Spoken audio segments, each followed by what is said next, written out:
With Jamie being your co mate, are you very similar in your style? Like, is that, you say you can give the good feedback, is it pretty similar?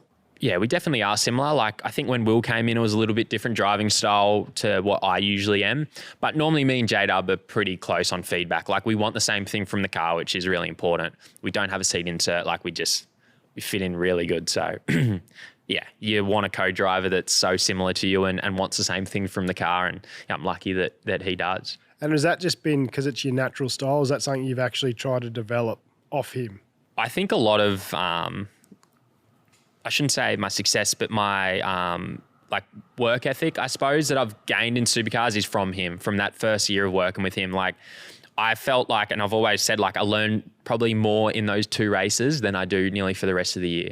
Because I never got to see him in action. You know, I never got to work with him or anything like that. And as you know, the J-Dub on a race weekend is very different to the J-Dub day to day. So getting to see him dial in and see how he goes about it. So yeah, now it works really good. Like, he jumps in the car and there's no question. Like, the first year he's jumping in, he's like, oh, this. Can we change this?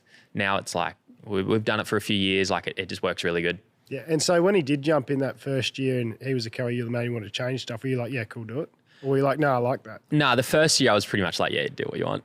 You know? But he tried to change it back to sort of how he likes his car. But I picked up so much, like, literally he jumped in the car and he like picked out 10 things. And he's like, why is that like that? And I'm like, oh, I don't know. That's just where it is. Like, that's just how it is. Can you give an example? Like, what's one thing? Like, it's not obviously a performance. Like your rear vision mirror. Right. Like, you know, just like, he's like, why is it there? Or why is it this mirror? He used to run a flat mirror, not a curved one.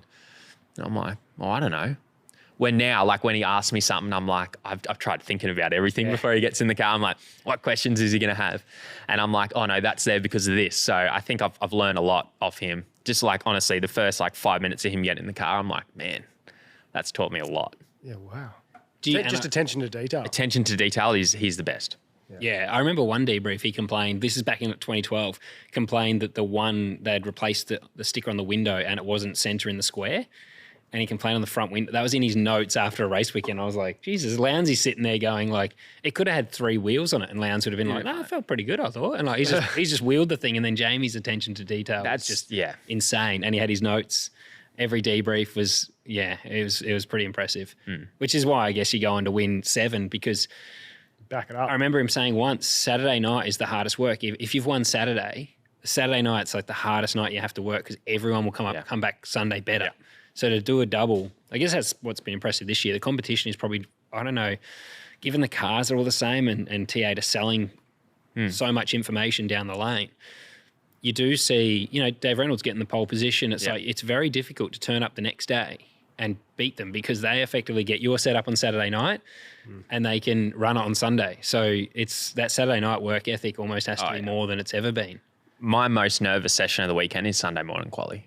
Normally, like especially if you've had a good run, like Darwin, I nearly didn't make quali on Sunday. Yes, I remember. Like I was out, I think I was 14th and got in on my second lap, like, you know, and I just smoked. I had won both races and that. So, yeah, it's just so tight. Like, honestly, it's out of control. And as you said, to be honest, everyone probably runs a pretty similar setup these days. Like, enough people have been in and out of Triple Eight or customer teams and around all the other teams that everyone has a little bit of an idea of sort of what everyone's running. So it's bloody tight. How much time do you spend on sim? We get a lot of questions about the sim, yeah. Like, do you find it correlates with the supercar or? I don't drive. Like, I'll never drive, like, when I'm going to Bathurst or Sandown, like, I'll never drive the supercar. Like, I don't learn it for that. But, yeah, I'm on it a few hours a day.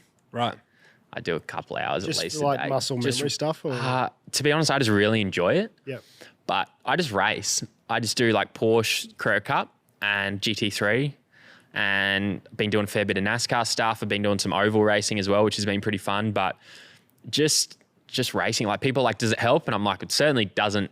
It certainly doesn't hurt. Yeah, is what I say. Yep. Yeah. Like, I think you go into a iRacing session, there's like 30 guys that are insanely fast. You get 2 laps quali, and if you drop a wheel on the grass, your lap's over. you lose, you get a 1x and your quality's done. So I think just going through that process and racing, and you can literally just finish a race, jump in the next one, finish a race, jump in the next one. So I got a few mates that I jump on with, but yeah, I mean, I'm on it every day. Would you attribute some of your success at the moment in qualifying to the jeopardy in sim racing? Because it looks like unless you put your 3 sectors together, you're not on pole. Yeah. And that's something when I look at your data, you do. And when we even watching TV, you can see straight away you're putting the lap together, which more often than not then puts you on pole. Because there's probably a lot of guys that could jump you if you made a mistake. And do you think the sim helps execute those laps now? I mean, it's so hard. Like, it's hard to sit here and go like, yeah, it definitely definitely is contributing. But yeah, as I said, I think it's a small part. I do think it's a small part of it. And look, for example, like Jamie doesn't like sim racing. You know, like when he did it, he wasn't into a sim race. Shane was heaps into a sim race. And like everyone's different in how they operate. But as I said, I just really enjoy it. Like I just love doing it. And I think I do think it makes me better. Yeah. So yeah. I still remember during COVID, the sim racing quali sessions, the cars feel totally different. Like I don't think the sim feels like the supercar, but the way you tense up and feel before a quali session is the same on the sim, and then you make the same mistakes. So I think for anyone listening, the sim benefit I got was mentally just doing the practice of running through the nerves of a quali session, trying to string your lap together, even though it feels totally different. Doesn't matter if you're in a go-kart. You go out when the pressure's on to deliver a lap time with no mistakes is the same regardless what you're in. And realistically, like I've thought about this a bit. iRacing would have to be the most realistic game in the world. Am I right? Like everything's laser scanned, all the tracks, all the cars. Like, you know, you play FIFA or something like that. They're all really good, but you're playing on a controller. Like I think it's probably the closest thing to real life that you can get. And I mean, everyone watching here knows that, well, probably most know that we don't get to practice. We get 2 practice days a year. Hence, the reason I'm here racing GT cars this weekend is because I want to drive more. So for sim racing, I can't go kick a footy during the day because that's going to help me. You know, so I sim race.